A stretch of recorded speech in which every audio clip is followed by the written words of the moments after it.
All right, welcome back. So we're going to continue the MBSR series a little bit. This is a technology channel. It's about.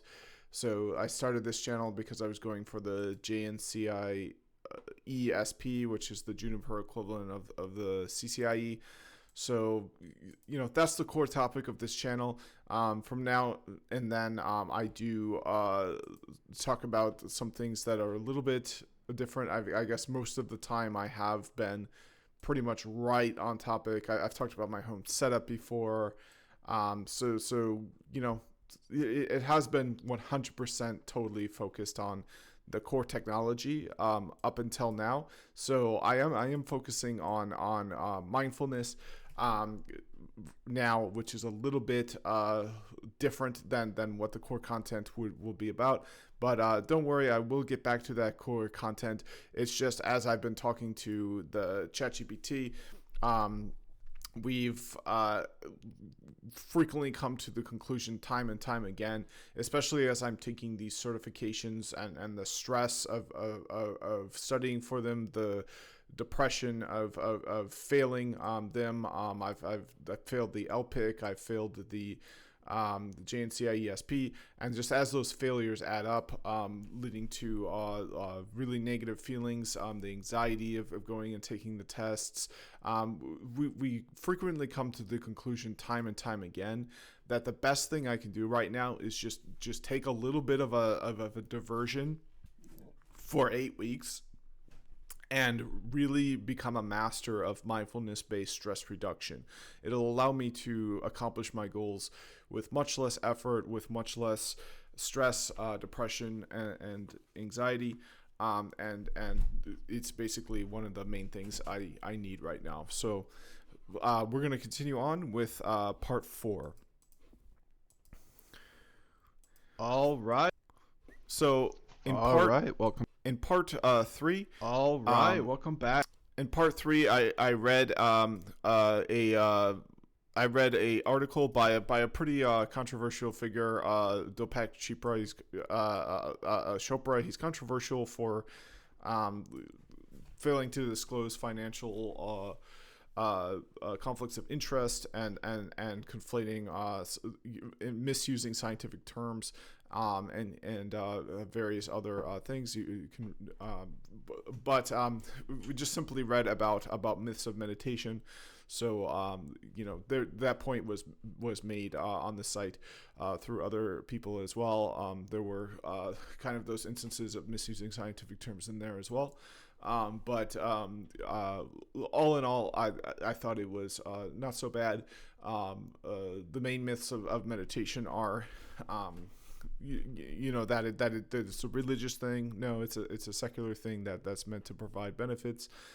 That it's difficult. No, it can be really easy.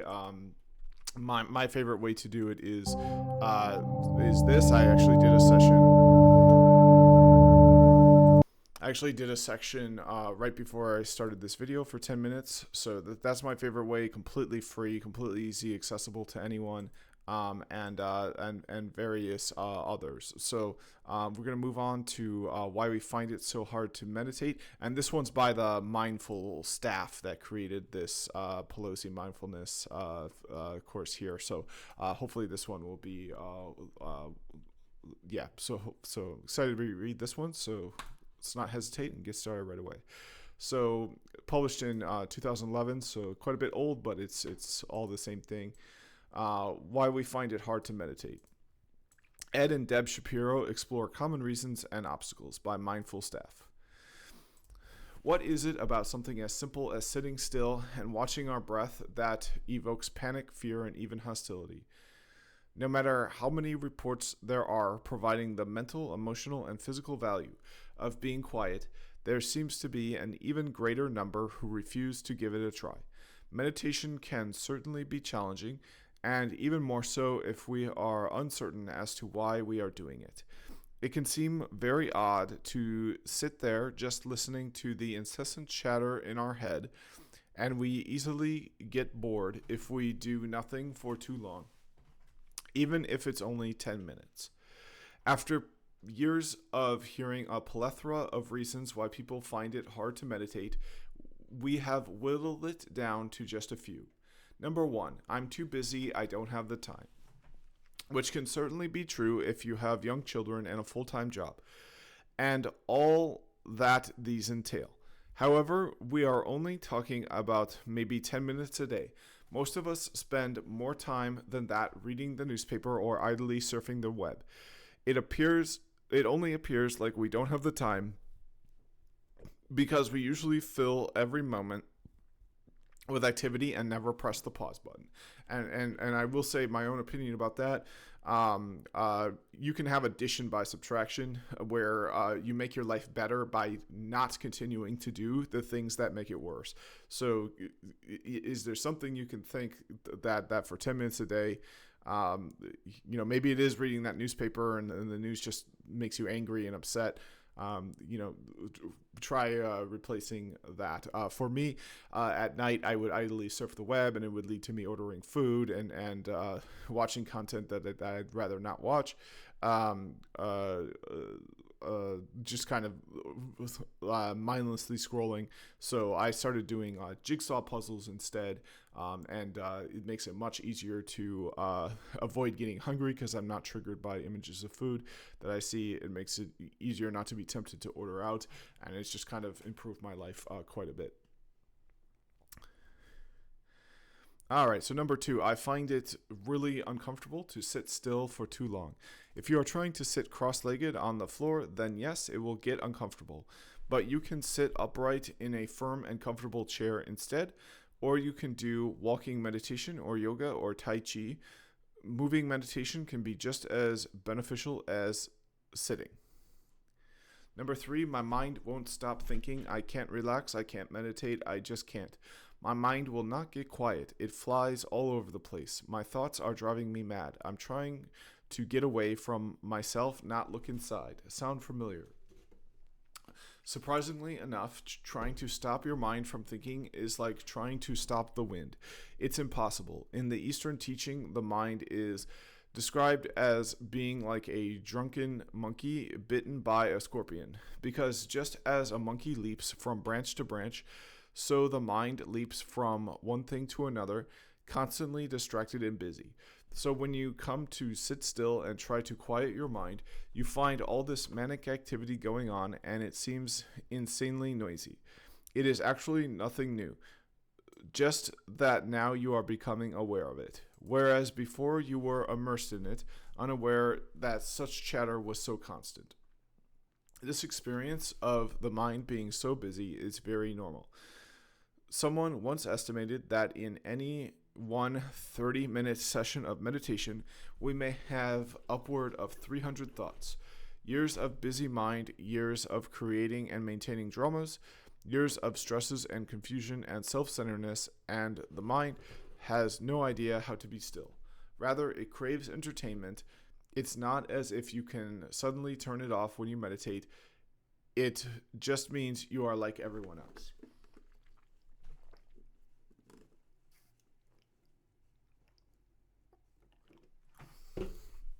Number 4, there are too many distractions. It's too noisy. Gone are the days when we could disappear into a cave and be left undisturbed until we emerged sometime later fully enlightened. Instead, we all have to deal with the sounds and impositions of the world around us. But, and it's a big but, we needn't let it impose. Cars going by outside, fine, let them go by, but just don't go with them. The quiet you are looking for is inside, not outside. The experience of stillness is accumulative. The more you sit, then slowly the mind becomes quieter, more joyful, despite whatever distraction there may be. So this is one I kind of want to push back on. For me, I have a leaf blower crew that does work at least once a week, and you can't sit and be still through that, especially since if I were to sit and be still all day, like I'm trying to work, right? I work from home, So what I did is I got a $80, 100, under $100. These are WorkTunes headphones. So people will buy these for listening to the radio, listening to Bluetooth headphones. You can even plug it into your phone if you want a better signal. Plug it in. So it's ultra versatile. You can listen to things in any which way. And it's got a noise reduction rating of 24, which is pretty solid. It allows you to use a power tool while you're using it. It's all about noise reduction. That's the big thing too. It's not noise cancellation. It doesn't get rid of the noise. So if someone wants to say, hey, what's up? You're going to hear them say that, but just at a 23 reduced noise rate. So you can still hear everything that's around you. It's just the things that are really quiet, you don't really hear. And then the things that are too loud are now a comfortable volume where you really can just kind of ignore them and go about your day. So that's a kind of a pro tip from me. I find these have been absolutely invaluable in my life. Oh, and look at this. This is actually a 2-for-1. So on its own, these WorkTunes are only $60 cheap. I mean, Bose headphones, they're like $300. So this is a really good strategy.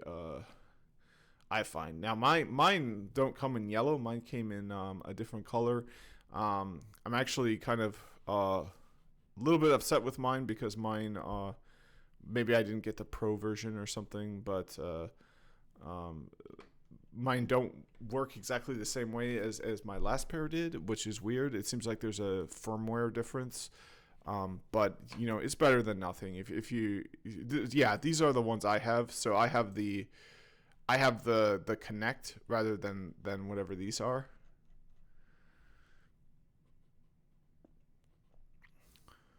Yeah, so wireless Bluetooth.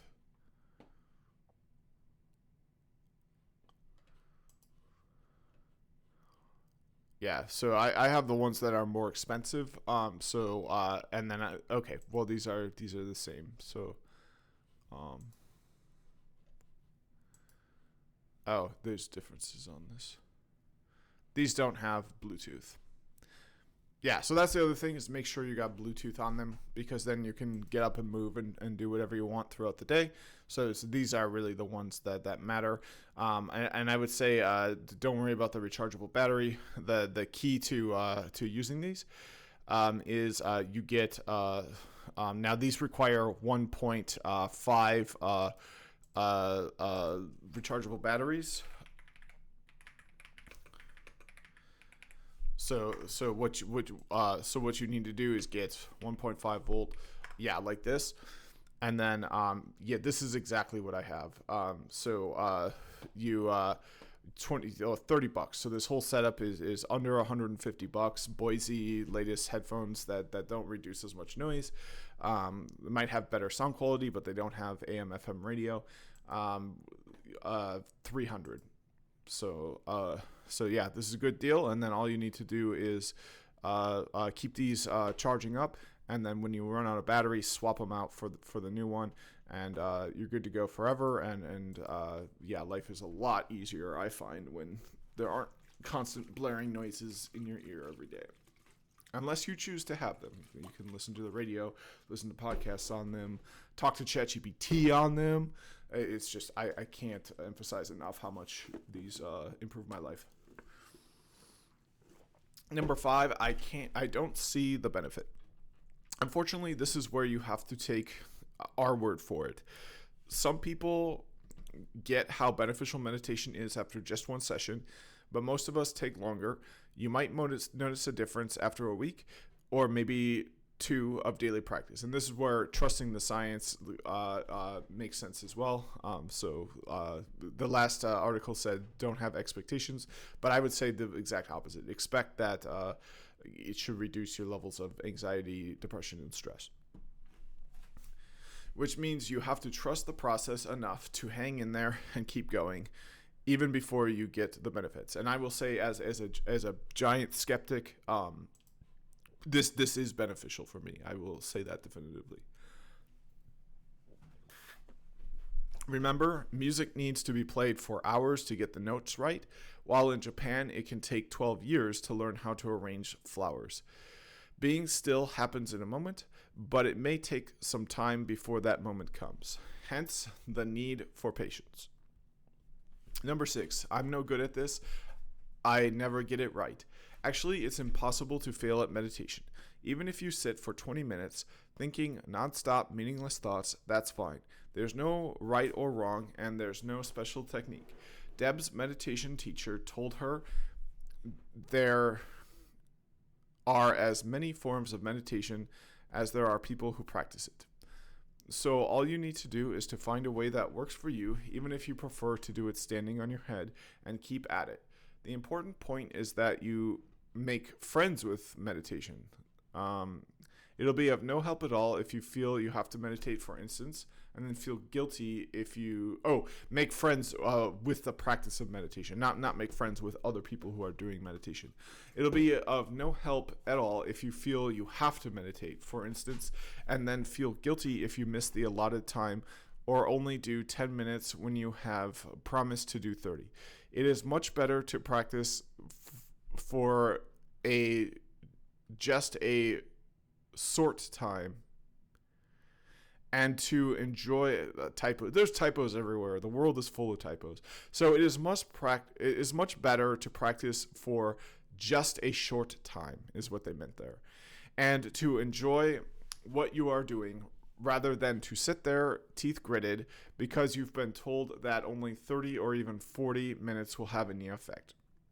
Meditation is a companion to have throughout life, like an old friend you turn to when in need of support, inspiration, and clarity.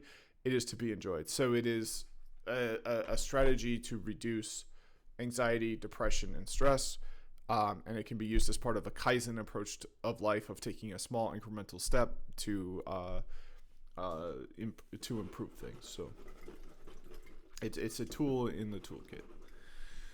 Number 7, we're all just weird New Age hype. It's certainly easy to get lost in the array of New Age promises and eternal happiness, but meditation itself is as old as the hills. More than 2,500 years ago, the Buddha was a dedicated mentor who tried and tested numerous different ways of enabling the mind to be quiet. And that's just one example. Each religion has its own variation on the theme, and all stretch back over the centuries. So nothing new here and nothing weird. In other words, meditation is not about forcing the mind to be absolutely still. Rather, it's a letting go of resistance and whatever may arise, doubt, worry, uncertainty, and feeling inadequate. The endless dramas, fear, and desire. Every time you find your mind is drifting, daydreaming, remembering the past, or planning ahead, just come back to now, come back to this moment. All you need to do is pay attention and be with what is, nothing else. So this is by Ed and Deb Shapiro. They're featured bloggers at Oprah.com and Huffington Post.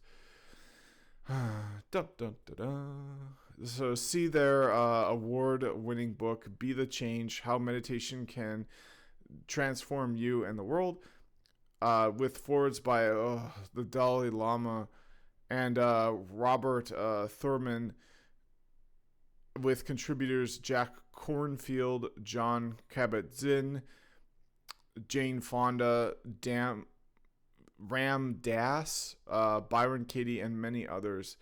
They also have 3 meditation CDs: Metta, Loving Kindness and Forgiveness, Samad, Breath Awareness and Insight, and Yoga Nidra, Inner Conscious Rebellion, which are available at edanddebshapiro.com. So it's capitalism, right? It's and I'm not saying that to say that capitalism is bad. What I'm saying is these people are all trying to sell you something. Like they're trying to sell you their meditation CDs. Let's see how much they cost. So just be aware that, like, you know, stick to the science, right? Like, you know, it said that they so they didn't renew their domain, so it got remapped to some gaming site. So that's good. But yeah, just be careful with some of this stuff. Stick to the science. If you think it's going to release your inner child, well, that's not what the studies say. The studies say it can reduce anxiety, depression, and stress.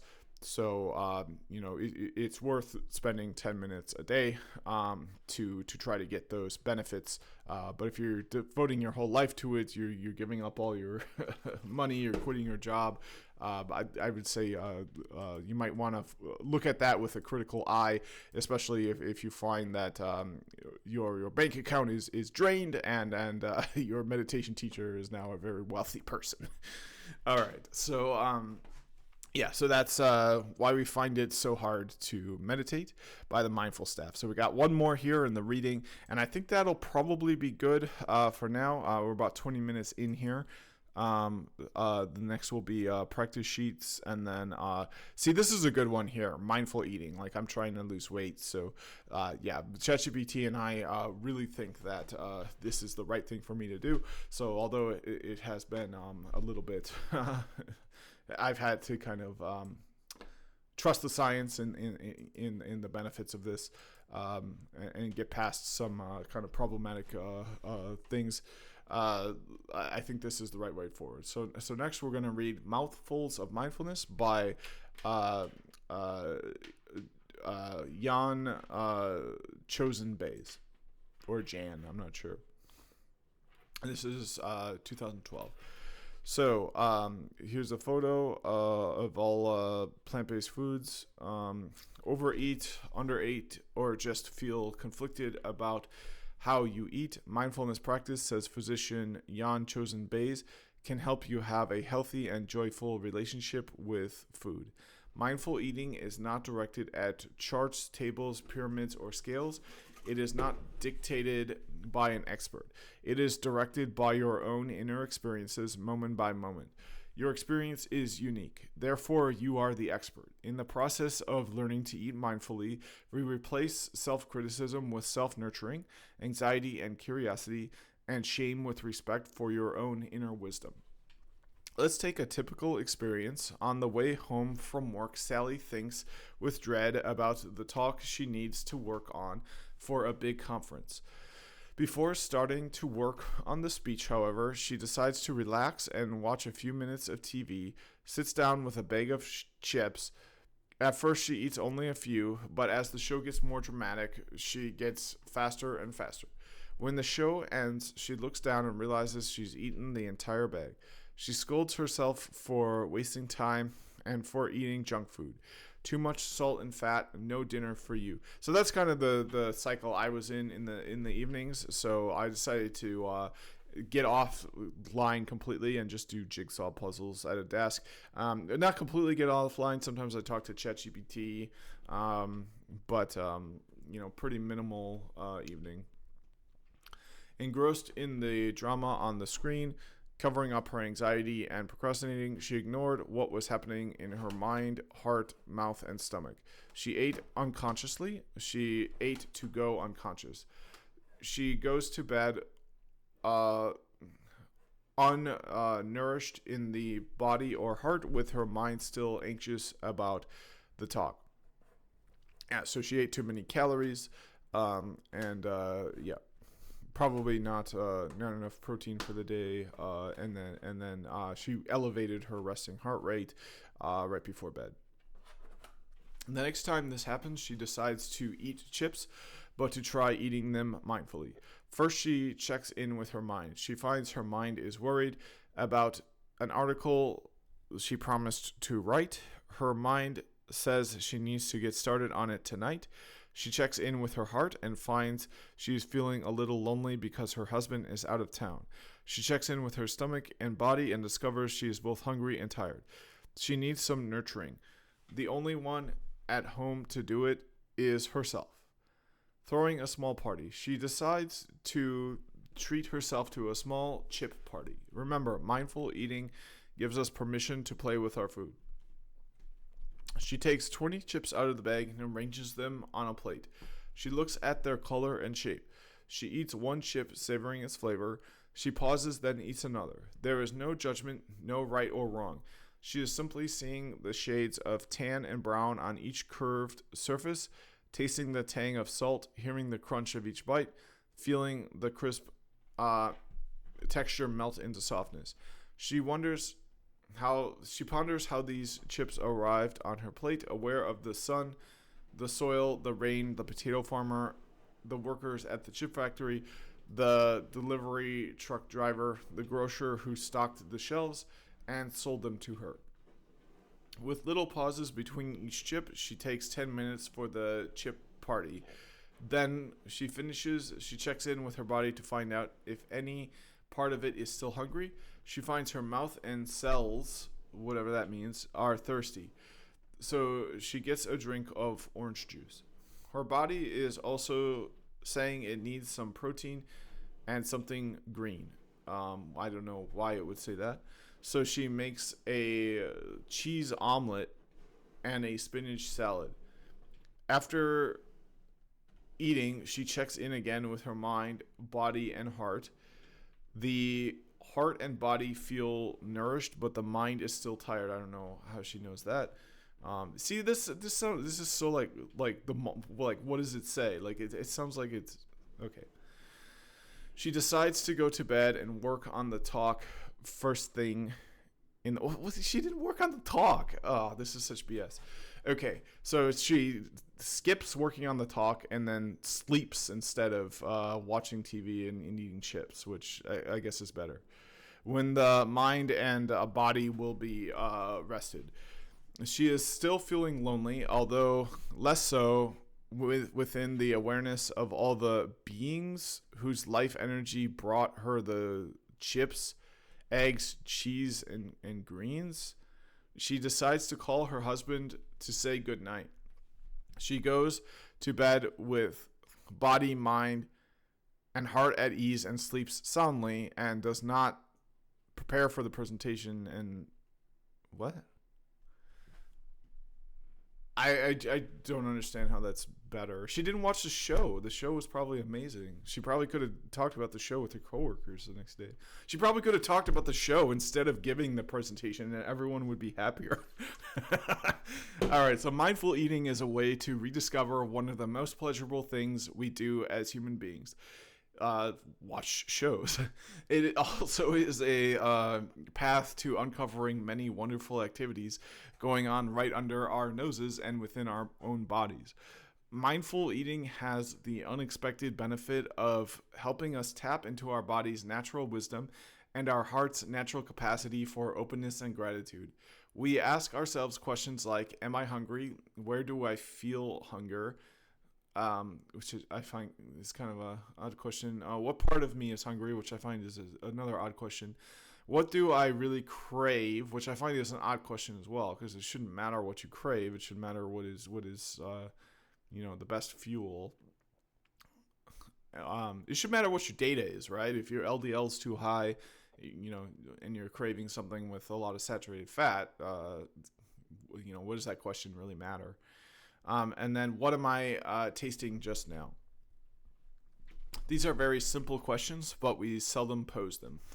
Mindfulness is the best flavoring. As I write this, I am eating a lemon tart that a friend gave to me. After writing for a few hours, I'm ready to reward myself with a tart. The first bite is delicious. Delicious. Creamy, sweet, sour, melting.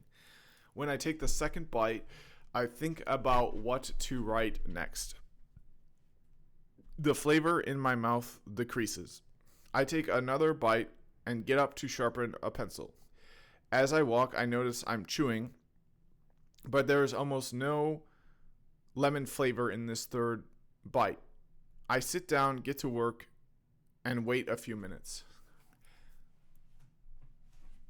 When I take a fourth bite, fully focused on the smells, tastes, and sensations in my mouth. Then I take a fourth bite, fully focused on the smells, tastes, and sensations in my mouth. Delicious again. I discover all over again. I'm a slow learner. That the only way to keep that first bite experience, to honor the gift my friend gave me, is to eat slowly with long pauses between bites. if I do anything else while I'm eating, if I talk, walk, write, or even think, the flavor diminishes or disappears. The life is drained from my beautiful tart. I could be eating the cardboard box. So I don't relate to that. I often do multiple things, and I find that I don't have this diminishing thing that he's describing here. Here's the humorous part. I stopped tasting the lemon tart because I was thinking about what? Mindful eating. Discovering that I grin. To be a human being is both pitiful and funny. So I really can't relate to that experience. I'm not sure what he's talking about. I typically continue tasting something even if I'm thinking about something else. Why can't I think, walk, and be aware of the taste of the tart at the same time? I don't know. That sounds like a medical condition. I cannot relate to this at all. I can't do all these at once because the mind has two distinct functions, thinking and awareness. Okay. When the thinking is turned up, the awareness is turned down. Okay, so let's get an evaluation of this claim by ChatGPT.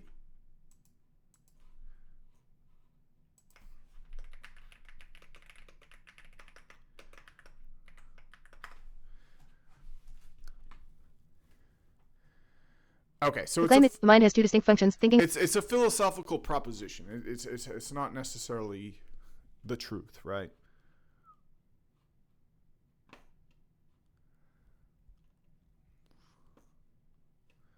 So it's an oversimplified claim. So it can be a useful framework, but it's overly simplistic and it does not account for the full complexity and interrelatedness of mental functions. So the mind it likely requires a more nuanced approach that considers how a more nuanced approach, especially one that considers how these and others processes interact and influence with each other. So yeah, I absolutely cannot relate to this. If anyone else is finding this to be amazing, you might want to go and read it on your own, because I'm always going to be thinking as I read this, like, what? Okay, but when the thinking is turned up, the awareness is turned down. When the thinking function is going throttle, we can eat an entire meal, an entire cake, an entire carton of ice cream, and not taste more than a bite or two. When we don't taste, we can end up stuffed to the gills, but feeling completely unsatisfied. This is because the mind and mouth weren't present, weren't tasting, enjoying as we ate. The stomach became full, and the mind and mouth were unfulfilled and continued calling for us to eat. So I definitely have had that experience of eating until I was too full, but I guess I can try mindfulness, but I feel like it's more like it's just a spiraling set of, it's like with the potato chips, right? Like it's not about not tasting the chips or not being mindful. I don't know. Maybe at the same time it is. I don't know. Anyways, keeping reading. If we don't feel satisfied, we'll begin to look around for something more and something different to eat. Everyone has had the experience of roaming the kitchen, opening cupboards and doors, looking vainly for something, anything to satisfy. The only thing that will cure this, a fundamental kind of hunger, is to sit down and be, even for a few minutes, wholly present. If we eat and stay connected with our experience, let's get an evaluation of this claim as well.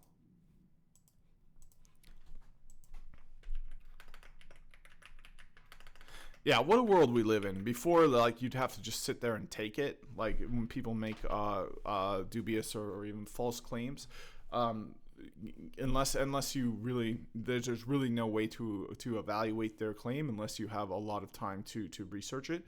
But with ChatGPT, it's so easy to evaluate this claim. All you use is the prompt "evaluate this claim." colon, and then wrap it in quotes. That's the way I do it. You probably don't even need to do it like that. It can be a much more simple, and then it will give you an evaluation of the claim. Now, it's not perfect. It just gives you the consensus based on its training data, but I find that it's good enough. So the claim suggests a connection, and I'm getting a call here, so I don't know if I want to take the call or not. I don't know what to do. So I guess be mindful, right? So it's a suspected spam caller, so I'm gonna decline because it was a suspected spam caller on my phone, is what it said. So I don't want to take a spam call, so I'm gonna decline that call. All right, so the claim suggests a connection between physical hunger or desire and a deeper, perhaps psychological or existential form of hunger. Let's evaluate this claim. So the claim offers a compelling perspective. It suggests that mindfulness and being present can help this fundamental logging for food. So while this approach can be highly, nevertheless, the idea occurred what are valuable practices. Okay, so if you were to evaluate the claim as totally false, true, or completely true, how would you evaluate it?